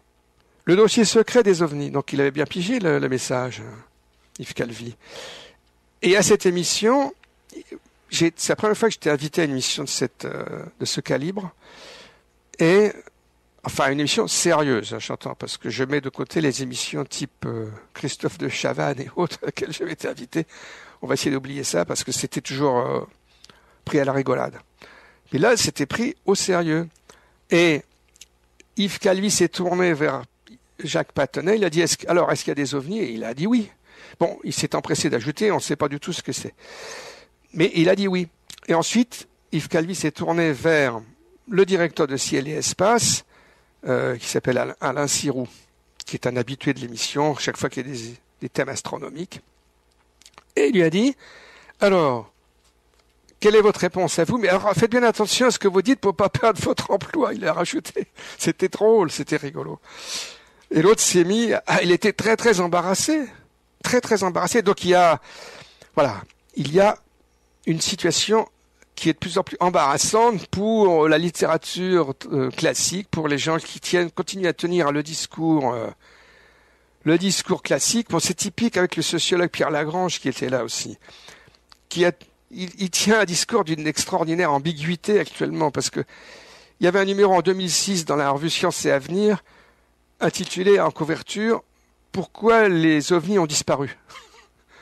Alors, ça a été affiché dans tous les kiosques à journaux à ce moment-là. Pourquoi les ovnis ont disparu? Ah bon, alors un dossier là-dessus. Avec, en vedette, Pierre Lagrange. Et il y avait un long article de Pierre Lagrange avec ce chapeau reprenant le thème. Oui, on a l'impression que c'est du folklore, quoi. Mais quand on lit l'article jusqu'au bout, on s'aperçoit qu'il change. Il change d'argument. Il finit par dire, oui, il y a peut-être des extraterrestres, il y a peut-être des visiteurs, mais nous ne pouvons rien y comprendre.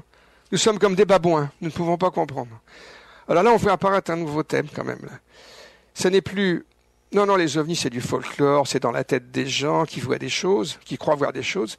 C'est, il y en a, mais on ne peut pas comprendre. Ça nous dépasse, les scientifiques n'y comprennent rien. Donc, il y a une transition là. On est dans une phase de transition où les arguments commencent à évoluer, commencent à se modifier. Et moi, je vous dirais, ça va continuer comme ça va même se renforcer. Je crois savoir qu'il y a des émissions qui se préparent et qui vont aller dans un sens tout à fait, bien plus positif que cette fameuse émission de FR3 de juin qui était dominée par les sceptiques. Bon, pourquoi est-ce que je vous raconte tout ça? En fait, je ne sais plus très bien où j'en suis de mon exposé, mais ce que je voudrais dire, quand même, c'est que on est dans une phase de transition où il redevient très important, en effet, et c'est pas par hasard s'il y a plusieurs livres qui sortent actuellement, notamment chez mon éditeur, sur ce thème de la dimension historique des ovnis. Oui, il y a effectivement le livre de Christelle Seval qui est sorti aussi sur cette dimension historique des ovnis. Et Jean Sider également, qui reparle des ovnis d'avant 1947. Et on ne peut que conseiller aussi le livre de Monsieur Pinon sur Fatima. Gilles Pinon, l'amiral Pinon sur Fatima, très très bon livre également. Je vous arrête un instant parce que ça me paraît utile de mettre ça en avant. Dans le passé, on a eu des représentations, des gravures, des fresques. Compréhensible ou non, chacun aura sa manière de déchiffrer les choses. Après, la science a pris les devants et on a dit non, ce n'est pas possible, sinon on saurait l'expliquer. Voilà. Et donc ce que vous nous dites, c'est que maintenant, on en arrive à un point où on arrive à conjuguer les deux, oui, à travers notamment des livres comme le vôtre, Gilles Bourdet, on arrive à conjuguer les deux pour oui, essayer de développer une autre logique, une vision plus oui, globale. Un autre aspect de cette controverse sur le plan scientifique, c'est que c'est la physique fondamentale. Vous savez qu'ils ont vraiment un énorme problème sur les bras, les physiciens. C'est qu'il y a deux théories en physique fondamentale. Il y a la théorie de la relativité d'un côté, qui marche très très bien pour les corps célestes. C'est impeccable. Et puis il y a la physique quantique pour les particules. Sauf que il n'y a pas de théorie unifiée. Ils ne sont pas compatibles toutes les deux.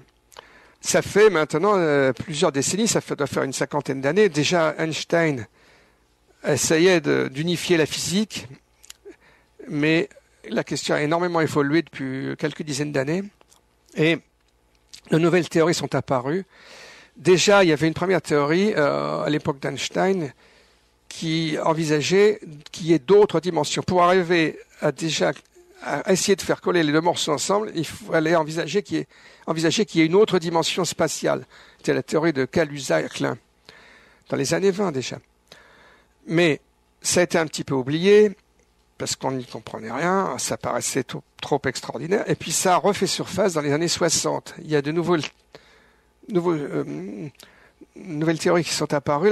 théorie des cordes, des supercordes. Maintenant, ça s'appelle la théorie des brans, où on y envisage des univers parallèles, carrément. Parallèles au sens de l'espace-temps relativiste. C'est-à-dire que nous serions dans une sorte d'hyperespace, éventuellement, avec une autre dimension spatiale. Il y a plusieurs théories comme ça qui se partagent le terrain à l'heure actuelle. Bon, il y a aussi pas mal de théories un petit peu comme ça en marche. Là, ce que je viens de vous dire, c'est ce qui se discute, c'est ce qui s'étudie dans les plus grandes universités, comme l'université de Princeton, par exemple, qui est un petit peu le haut lieu des théories des supercordes, avec un physicien très réputé, grand mathématicien, Edward Whitehead. Il y en a un autre nom que je peux citer, c'est une physicienne américaine, Lisa Randall, qui marche à fond là-dedans, qui a publié un livre qui est très curieux. J'essaye de le lire, mais c'est très difficile. Il s'appelle Warped Passages. Ça vous dit quelque chose, le warp drive. C'est un thème très très courant dans la science-fiction, dans tous les films. C'est l'astronef qui se lance dans l'espace à vitesse supérieure à la lumière, en modifiant l'espace-temps autour de lui. Et bon, c'est de la science-fiction, mais n'empêche que des idées comme ça commencent à apparaître en physique fondamentale. Donc le dépassement de la vitesse de la lumière en manipulant l'espace-temps, le passage par des trous de verre, par des wormholes, etc. Donc tout ça, ça agite beaucoup les idées. Et c'est l'un des aspects aussi importants qu'il faut quand même souligner, c'est que ça se relie avec le thème des ovnis, parce que, bon, allez, disons-le, la plupart des scientifiques ne savent bien qu'il y a des ovnis. Je vous ai dit que j'allais vous raconter une chose sur le père de l'équation, sur les probabilités d'existence extraterrestre, Frank Drake. Mais moi, j'ai déjeuné, j'ai dîné avec lui, il était très intéressé par les ovnis. Il y avait un premier jour sur SETI, il y avait 2 jours sur les ovnis. Il est resté les 3 jours. On est repartis ensemble en taxi. Et avec Nick Pope, j'ai assisté à un dîner où Nick Pope s'est mis à expliquer à Frank Drake pourquoi et comment il était entré à son poste au ministère de la Défense britannique, ne croyant en rien, ne sachant rien, ne croyant en rien sur les ovnis, et quand il en est ressorti 3 ans après, totalement convaincu de l'existence des ovnis. Et Frank Drake écoutait tout ça. Il était très intéressé, en fait. Et je vais vous en raconter une autre. Allez, je vais faire une indiscrétion. C'est que l'année d'après, j'ai rencontré Richard Haynes, dont j'ai parlé tout à l'heure, qui habitait dans la même région que Frank Drake, la région de San Francisco. Bon, il a pris sa retraite, maintenant il habite dans l'État de Washington, près de Seattle. Mais il nous a raconté qu'il y avait une observation d'OVNI dans la région de San Francisco. Il était allé voir le témoin. Et quand il est arrivé, le témoin lui a dit « Ah, mais vous n'êtes pas le premier. »« Ah bon ? Oui, il y a un autre scientifique qui est venu me voir avant vous. »« Ah bon ? Et c'était qui ? » ?»« Ah ben c'était Monsieur Frank Drake. » Voilà. Donc en réalité, qu'est-ce qui se passe ? C'est que il y a un bouillonnement énorme. Donc les exoplanètes, les nouvelles théories de physique fondamentale, l'évolution des idées en biologie aussi. On s'aperçoit qu'il y a des choses très bizarres au niveau de l'ADN. Il y a un physicien britannique, Paul Davies, qui a suggéré qu'on réétudie un petit peu ces gros segments d'ADN qu'on ne sait pas à quoi ils servent. On pourrait peut-être trouver des choses là-dedans très curieuses, n'est-ce pas ? Peut-être d'origine extraterrestre. Eh oui, c'est un scientifique de tout à fait mainstream, tout à fait dans le courant majoritaire des scientifiques. Il y a des scientifiques qui osent dire des choses comme ça actuellement. Et ils savent très bien qu'il y a des ovnis, en fait. Ils le savent tous. Et même en France. Moi, un scientifique dont je ne dirai pas le nom, mais qui a raconté à Pierre Guérin, le regretté Pierre Guérin, qui était un valeureux défenseur de l'ufologie, astrophysicien, qui m'a cité un dialogue qu'il a eu avec un ami proche, de ce milieu qui lui a dit, écoute Pierre, les ovnis, je vais te dire, moi j'ai choisi mon camp. Ça se passait dans les années 70. Donc en fait, il y a eu véritablement, oui, des camps qui sont en quelque sorte constitués, renforcés. Et c'est ça qui est en train de changer maintenant, je crois. C'est que ça commence à drôlement s'effriter, ce mur de l'indifférence, du mépris, de l'ignorance et du secret. Ça commence à sérieusement s'effriter aujourd'hui. Ça va devenir, je pense, très intéressant. Voilà. Et d'où l'intérêt. D'où l'intérêt de revenir sur de revenir sur le passé maintenant pour mieux comprendre le présent. Oui. C'est toujours une bonne chose à faire de toute façon. Alors il y a un autre aspect que j'aimerais discuter, on en a parlé, mais je ne sais pas si vous faites une pause. On va faire une toute petite respiration musicale, Gildas Bordet. Oui. Après cette grande partie d'émission consacrée, Gildas Bordet, à nous expliquer, à nous donner les thèmes qui vous importent, nous allons pouvoir maintenant les conjuguer en cette dernière partie. Voilà. Et alors, il y a un thème très important que j'ai à peine esquissé, c'est celui de nos relations avec ces êtres, soit réels, extraterrestres, ou d'autres dimensions. Quelle relation existe-t-il? Quelle relation avons-nous ou pouvons-nous avoir? Quelles sont leurs intentions? Quel est il y a un mot qu'emploient beaucoup les Américains, quel est l'agenda des aliens? Qu'est-ce qu'ils veulent au juste? Ça fait beaucoup de questions.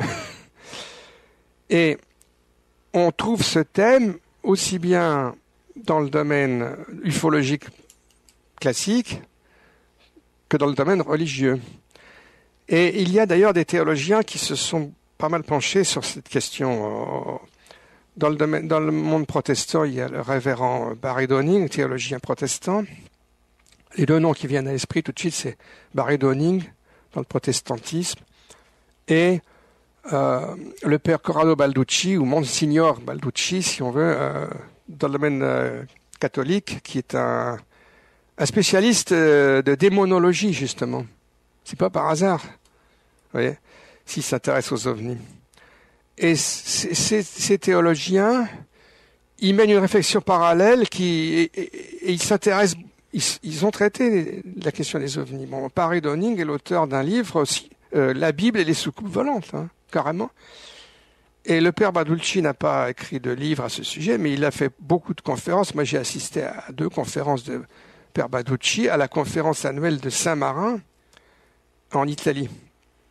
Et on dit qu'il a plus ou moins le feu vert du Vatican, de l'Église de Rome, pour parler. C'est sûr que s'il tenait un discours qui déplaisait, qui était totalement contraire, on leur aurait prié de se taire, depuis longtemps. Ça fait des années qu'il parle. Il paraît qu'il était à la conférence de Washington, je ne sais pas, peut-être la récente conférence, je ne le savais pas. Quoi qu'il en soit, je l'ai vu encore au mois d'avril à Saint-Marin. Donc il est très âgé maintenant, mais il reste actif. Le révérend Barry Downing est moins âgé et il reste lui aussi très actif. Il s'est d'ailleurs intéressé à aux questions traitées dans le rapport du Cometa. Il a écrit là-dessus. Parce que le rapport du Cometa a abordé le sujet de la dimension historique. Alors c'est quoi cet aspect-là? Est-ce que nous avons affaire à des êtres qui sont dangereux, qui sont bienveillants? Moi, j'ai tendance à penser qu'il y a les deux. Et c'est dans les plus grandes traditions, puisque dans toutes les traditions religieuses, si on se place sur le plan religieux, il y a des anges, il y a des démons. Donc, il faut faire attention. il y a des dimensions qui sont dangereuses, qui sont négatives. Dans le domaine ufologique, j'ai l'impression que c'est la même chose. Pourquoi est-ce que ça serait plus simple dans l'espace? Je sais que c'est l'idée de l'amiral Pinon avec qui j'en ai discuté. Il tient cet argument-là, c'est qu'ils sont forcément bons et bienveillants parce que sinon, les extraterrestres, parce que sinon, des civilisations qui seraient agressives ou hostiles risqueraient sont voués fatalement à l'autodestruction. Hein.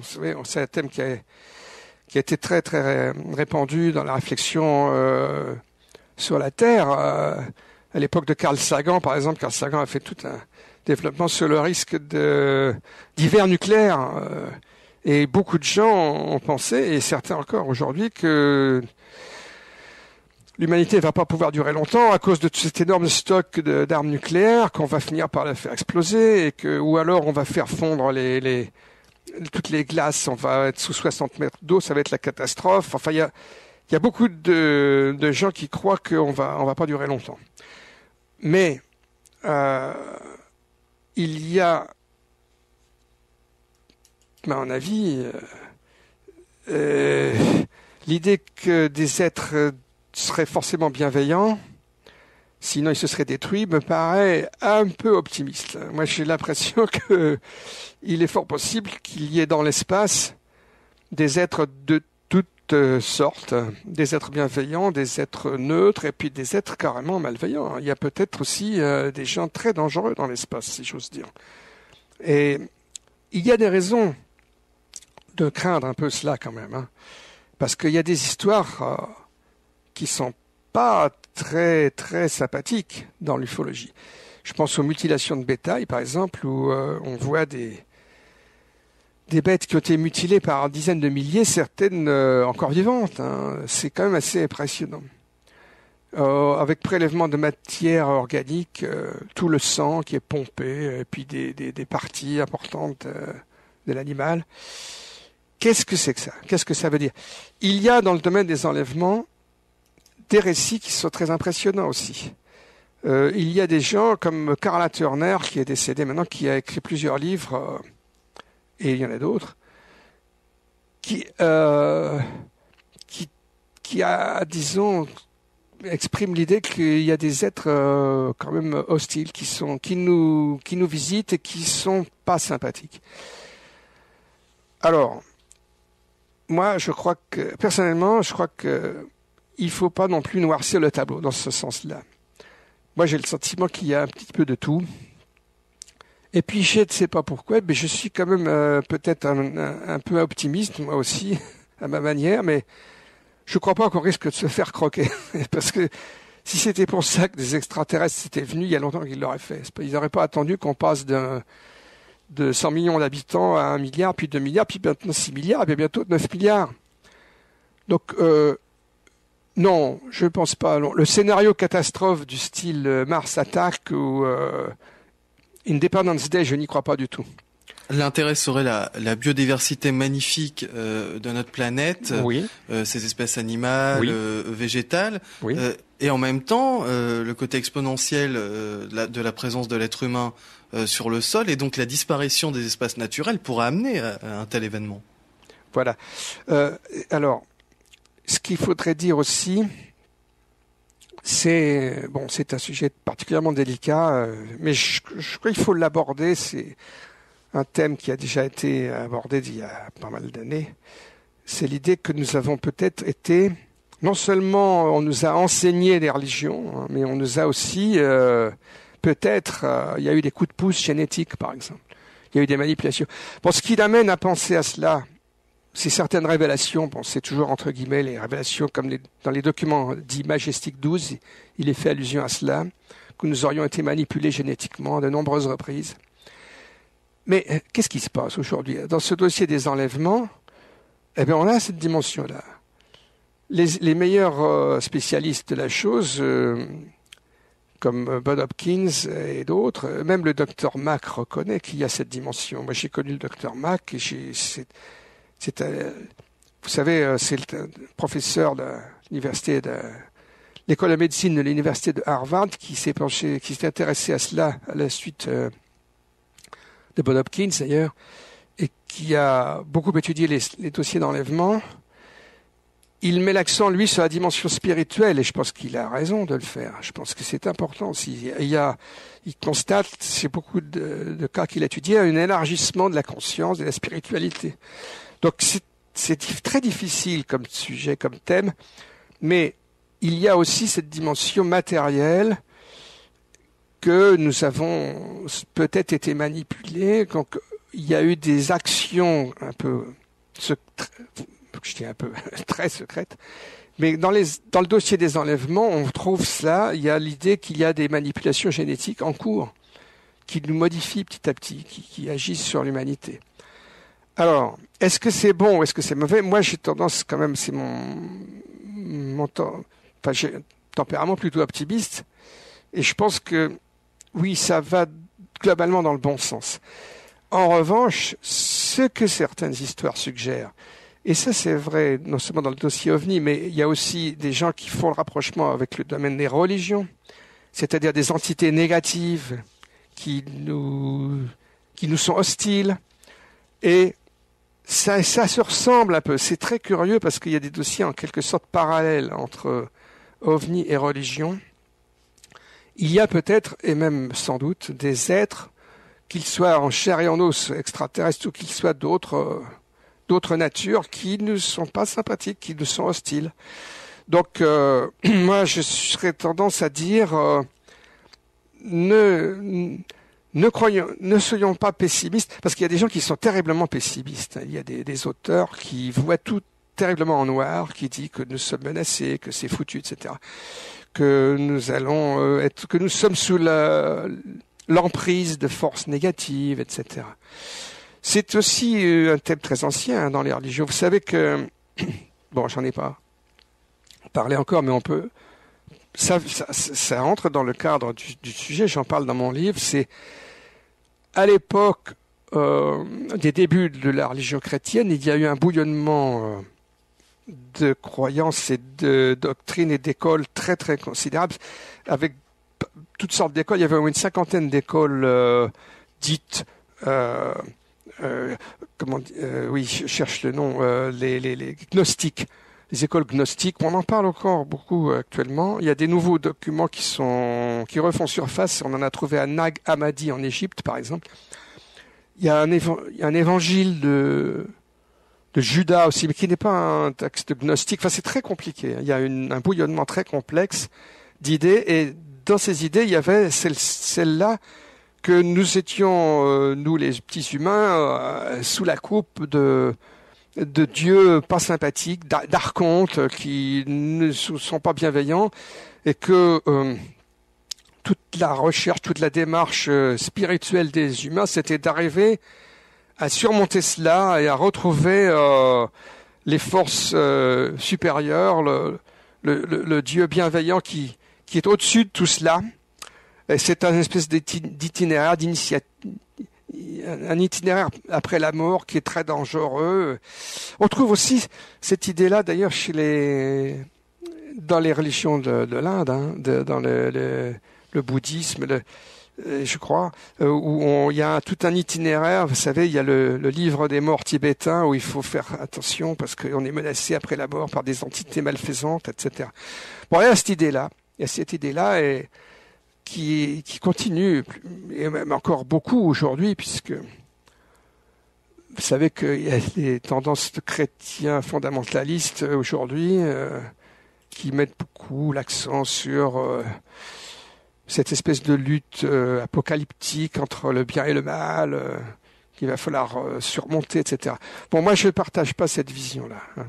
Je le dis très franchement, je suis plutôt dans le camp des optimistes, que ce soit sur le plan extraterrestre en bonne et due forme.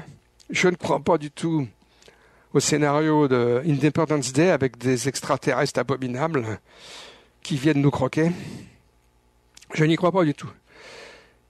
Et je ne crois pas non plus que nous soyons sous l'emprise d'entités démoniaques, de démons qui nous veulent du mal. Non, je crois que l'homme est libre, nous sommes libres et nous avons de quoi nous défendre quand même. Aussi bien sur le plan d'ailleurs spirituel que matériel. Voilà, je ne sais pas si c'est un peu confus ce que je raconte, mais j'essaie de cerner un petit peu tout cet aspect qui est quand même important, qui est fondamental. Non, mais ça nous ramène à beaucoup d'écrits. Alors pour ceux qui peut-être découvriraient l'émission La Vague d'OVNI, ça nous ramène à différents livres, à différentes thèses. Ça nous ramène aussi bien à Jacques Vallée, qu'à Jean Sider, qu'à différents auteurs, jeunes ou moins jeunes. Je pense à Fabrice Bonvin qui a écrit un livre sur la théorie Gaïa. Oui. Il n'est pas le seul, il y en a d'autres.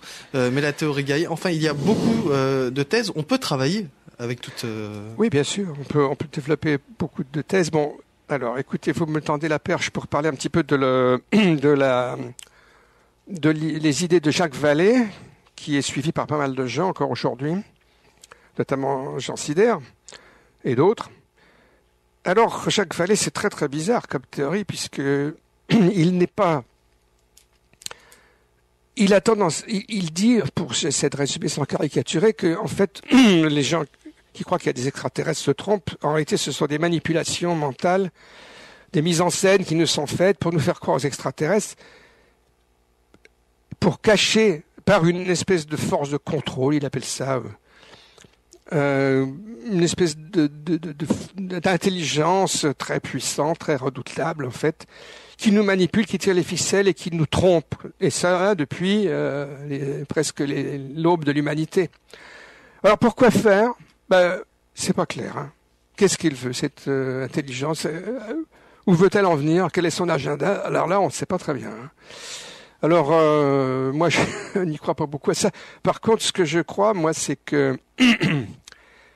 Bon, allez, oserais-je le dire, c'est qu'il y a des discours qui nous disent il n'y a pas d'extraterrestres, non, il n'y a rien du tout, mais ça fait bien l'affaire des services secrets américains, hein, ce genre de discours.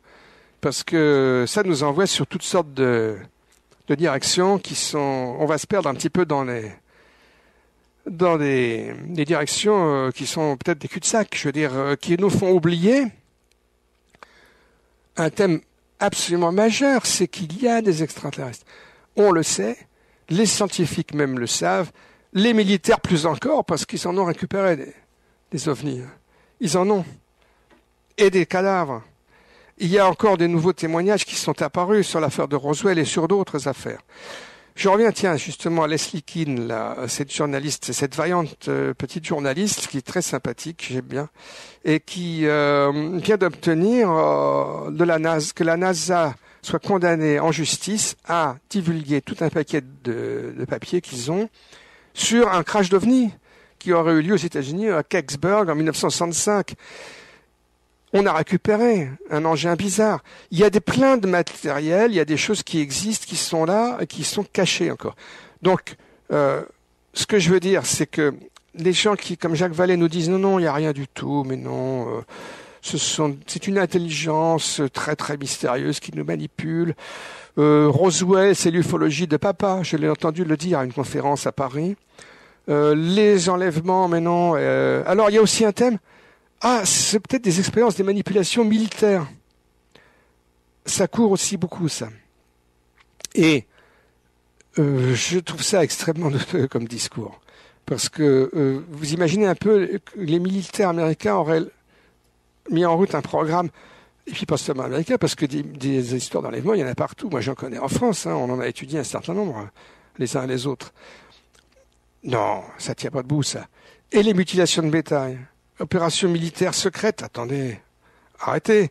Il y a des milliers de mutilations maintenant en Amérique du Sud, alors, et que les militaires, d'ailleurs, d'Amérique latine s'emploient à cacher. Ça fait partie de ce domaine secret auquel faisait allusion, certainement, le général Bermudez. Donc, il y a des ovnis réels, il y a des extraterrestres, il y a des manipulations, il y a des choses tout à fait réelles et concrètes qui se passent. Et moi, je suis pas d'accord avec cette interprétation très ésotérique, ces interprétations ésotériques. Bon, ça, c'est mon point de vue. Cela dit, il y a des dimensions. Je suis d'accord, je suis tout à fait d'accord pour admettre que il y a des dimensions paranormales. Alors, j'en ai discuté avec des gens qui sont pas d'accord du tout avec ça. Les gens du Cometa, notamment, qui disent non, il n'y a pas de paranormal. Si, moi je pense qu'il y a du paranormal. Donc il ne faut pas se limiter, se cantonner aux ovnis dans les boulons. Je suis d'accord là-dessus. Il faut aller au-delà. Et il y a donc des aspects paranormaux.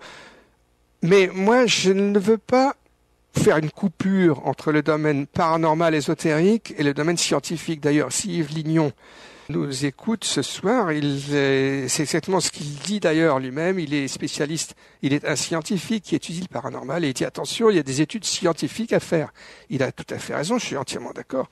Donc ne coupons pas, ne faisons pas une séparation, une cloison étanche entre scientifique et paranormal. Et non plus d'ailleurs, paranormal et dimension ésotérique, religieuse. Bon là, c'est évidemment ça va beaucoup plus loin. Il y a peut-être un domaine religieuse au sens strict qui nous échappe. Moi, j'ai tendance à être un petit peu agnostique. J'ai tendance à voir le monde comme un cosmos unique. Il y a une force cosmique tout à fait à l'origine de toute chose.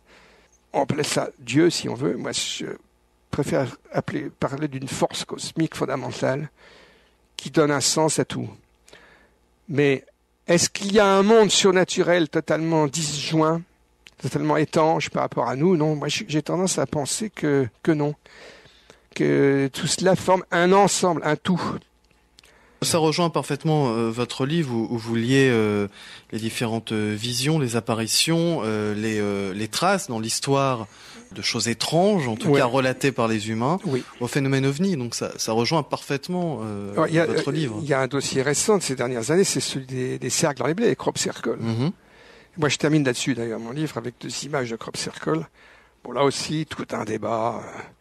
Alors, une opinion prédominante, même notre ami Nick Pop, il a encore parlé de ça à Curitiba. Il dit non, les crop circles, j'y crois pas. J'ai rencontré des fabricants de faux crop circles, tout ça, ce sont des fabrications humaines. Bon. Bon, je suis pas d'accord. Je pense qu'il y en a beaucoup, en effet, mais je pense qu'il y a des vrais crop circles. J'ai été amené à me confronter avec un ufologue français assez typique, d'ailleurs, de cette tendance, qui avait affirmé péremptoirement qu'il n'y a pas de vrai crop circle, vrai au sens non humain, d'origine non humaine. Moi, je suis tout à fait convaincu que si. Il y a de bonnes raisons de le penser. Il y a des phénomènes au niveau des plantes, des élongations des nœuds qui s'expliquent pas du tout par une action mécanique et autres changements dans la nature physique des sols, des croissances de matière, de cristaux dans le sol et des choses comme ça. Quand j'ai étudié au Canada, il y a un groupe qui a fait des bonnes études, quoi qu'on en dise, avec plusieurs ufologues américains, britanniques et autres. Et il y a des phénomènes tout à fait étranges. Bon, il y a des observations d'OVNI avec des phénomènes lumineux. Ça s'est vu en Hollande, par exemple. Et puis, il y a aussi des observations d'OVNI, mais aussi de boules lumineuses. Il y a énormément de petites boules lumineuses qu'on a filmées, qu'on a photographiées, qu'on a filmées, se baladant au-dessus des crop circles. Est-ce que vous avez fait un rapport entre nos crop circles actuels et des représentations dans le passé de ce qui aurait pu être des crop circles, des agroglyphes? Alors, oui, non, moi je suis pas spécialiste de ça, mais je sais qu'il y a des gens qui le font. Il y a un livre récent il y a plusieurs livres qui ont traité de cela. Bon, il y a le livre de Elcho Hasselhoff, physicien hollandais que j'ai rencontré à Saint-Marin, que je considère comme très sérieux, qui aborde un petit peu tout ça. L'allemand Michael Eismann aussi a fait un livre. Linda Moulton-Ho a fait un livre aussi qui développe ça. Il y en a d'autres. Et c'est un thème très difficile parce qu'il faut être versé dans la...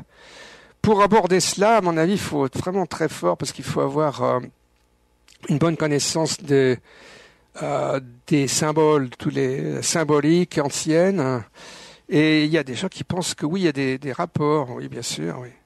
Mais je vous avouerai que je n'ai pas étudié ça pour ma part. Mais je suis tout à fait disposé à admettre qu'il y a des symboles. Moi, je crois qu'il y a des messages, oui, il y a des messages dans ces crop circles. Ils développent des messages, les vrais crop circles. Il y a un message, moi, j'ai envie de voir plutôt comme un message pacifique. Hein. Ce sont des messages pacifiques. Et les crop circles ne sont pas si récents que ça? Non, ils ne sont pas si récents que ça. Oui, il y a une image qui est très célèbre. C'est celle qui remonte au XVIIe, je crois, ou même avant. même 16e, 15e, où on voit un crop circle qui est en train d'être fabriqué par un diable. Alors c'est là qu'on retrouve le thème religieux, c'est une œuvre du diable. On a cru ça aussi à l'époque. Mais il y a des très très anciens, en effet, manifestations d'agroglyphes, comme on dit. Oui, c'est dans l'histoire aussi, encore un autre aspect très curieux.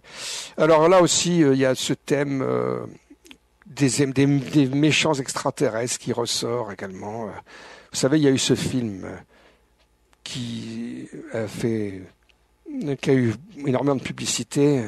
Comment s'appelait-il déjà? Sign. Il est pas mal ce film pendant une heure, disons, mais alors ça dérape complètement vers la fin où on nous explique que ce sont d'horribles extraterrestres qui ont installé ces cercles pour permettre à leurs engins d'avoir des repères pour atterrir et venir nous manger, nous croquer. La fin est complètement délirante, hein, la fin de ce film-là. Je suis très hostile à cette fin de film. Oui, c'est de la science-fiction, c'est normal. Il faut du spectacle. Ah oui, mais alors là, vraiment, c'est de l'exploitation éhontée du thème, à mon avis. Là. Donc, oui, bon, écoutez, si vous voulez, on peut en parler un tout petit peu de cette exploitation, quoi. C'est quelque chose de très embêtant, hein, parce que on a toute la thématique des X-Files est très très glauque et très conspirationniste. Ça aussi, c'est un truc dont j'aimerais discuter un petit peu, si on peut encore, je ne sais plus si on a encore un tout petit peu de temps pour en parler. C'est le thème donc du complot, de la conspiration, etc. Et alors, c'est un domaine sur lequel on est amené à se pencher, évidemment, quand on s'intéresse aux ovnis. Est-ce qu'il y a non seulement des connaissances secrètes qui sont maintenues secrètes, mais peut-être des contacts, et même cette rumeur est apparue dans les années 80 aux États-Unis. C'est le thème d'accords secrets, de rencontres très secrètes qui ont eu lieu et qui ont fait l'objet. Il y a eu des accords secrets de coopération, etc. Et alors, il y a toute une aile dite conspirationniste très pessimiste au fond, qui dit que ça y est, nous sommes sous la coupe des extraterrestres, très dangereux, les reptiliens ou autres, les draconiens, je sais plus quoi, qui sont là, qui tirent les ficelles dans l'ombre, qui maîtrisent tout. Les gouvernements, il y a des gouvernements secrets qui sont sous leur coupe, etc., etc. C'est une vision très très très noire que je ne partage pas, hein, franchement. Mais Gildas, tout à l'heure, vous nous disiez, ils ont baissé le rideau en 1947. Oui. Est-ce que là, on n'est pas dans la conspiration aussi? Eh oui, ça démarre là, bien sûr. Oui, parce que le thème de conspiration prend sa source là, notamment, oui. Et alors, je vous ai bien entendu dire ça tout à l'heure. Hein. Oui. Je vais même vous en rajouter une couche, si vous voulez. C'est qu'il y a des témoignages dans lesquels, j'en ai parlé dans mes livres, j'en ai reparlé encore là un petit peu, selon lesquels il y a eu des contacts, effectivement. L'un des premiers contacts aurait eu lieu dès le début des années 60 sur la base de Holloman aux États-Unis. Il y a une description. Bon, c'est quand même très très curieux cette histoire, parce que il y a un colonel de l'armée de l'air qui est passé dans une grande émission de télévision, flanqué d'un cinéaste, Robert Emenegger, et ils ont raconté ensemble. C'est la grande émission UFO Cover-Up Live qui a eu lieu en 1988 sur la grande chaîne ABC. Hein, sur tout le territoire américain. Il y avait même des soviétiques en duplex qui collaboraient à l'émission. Et ces gens-là ont raconté que, oui, le colonel, le nom m'échappe à l'instant, mais c'est pas grave, a raconté qu'il était responsable des archives de filmographie de l'Air Force sur la base de Norton en Californie, et il a eu en main une heure de film, quelque chose comme ça, de cette première rencontre avec des extraterrestres sur la base de Holloman.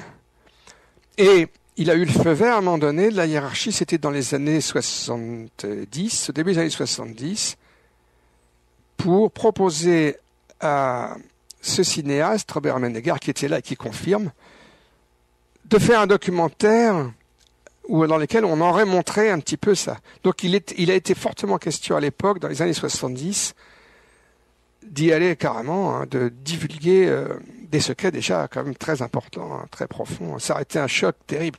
Finalement, ils se sont dégonflés. Mais Robert Mennegar a fait un film où il y a une petite séquence où il dit « Tiens, peut-être que c'est arrivé ou peut-être que ça va arriver un jour ». Voilà ce qu'ils ont fait. C'est très curieux. C'est juste quelques années avant le film de Spielberg, Rencontre rapprochée du troisième type, qui développe ce thème-là aussi.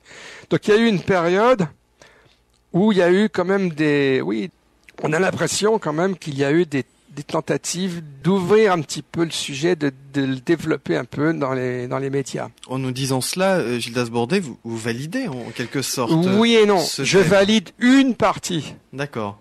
Mais je ne suis pas d'accord pour aller aussi loin que certaines visions horriblement pessimistes qui ne voient que des catastrophes partout. Nous sommes sous la coupe d'horribles extraterrestres, etc. Je voudrais préciser à nos auditeurs que pour avoir différentes images ou par exemple voir ce fameux diable faucheur reproduit sur une gravure en bois en 1678, ils peuvent aller sur un site internet qui regroupe des informations. Il s'agit de rr0.org. 0, vous l'écrivez en chiffres. Il y a différentes images. Il y a aussi nombre de personnages dont nous parlons depuis le début de cette émission, dont il y a la bio sur ce site. Donc n'hésitez pas, c'est rr0.org. Et moi j'ai actuellement le diable faucheur sous les yeux. Bravo, bien joué. C'est très bien. Il est là. Gildas Bordet, pour conclure cette émission et pour en quelques mots résumer, je n'ose même pas vous demander ça, mais en tout cas nous donner les points les plus importants de ce livre Vision Céleste, Vision Cosmique qui vient de paraître aux éditions JMG. Que nous diriez-vous? Je rappelle que c'est un livre, c'est une réédition augmentée, retravaillée de votre part. Moi, le thème essentiel que j'aimerais qu'on retienne, c'est si j'ai un message, entre guillemets, à donner, c'est que nous vivons dans un monde formidable, dans un cosmos fantastique. Et il n'y a pas de raison de broyer du noir, de tomber dans le pessimisme à tout crin. C'est un monde fantastique. Il y a des aspects très, très positifs dans tout cela. Nous ne sommes pas seuls dans ce cosmos. Il est plein de vie. Et d'ailleurs, c'est ce que disait le père Balducci, en 3 mots. Le cosmos est plein de vie. Et un bon chrétien doit s'en réjouir car c'est à la gloire de Dieu. Voilà, si vous voulez. Merci beaucoup, Gildas Bordet.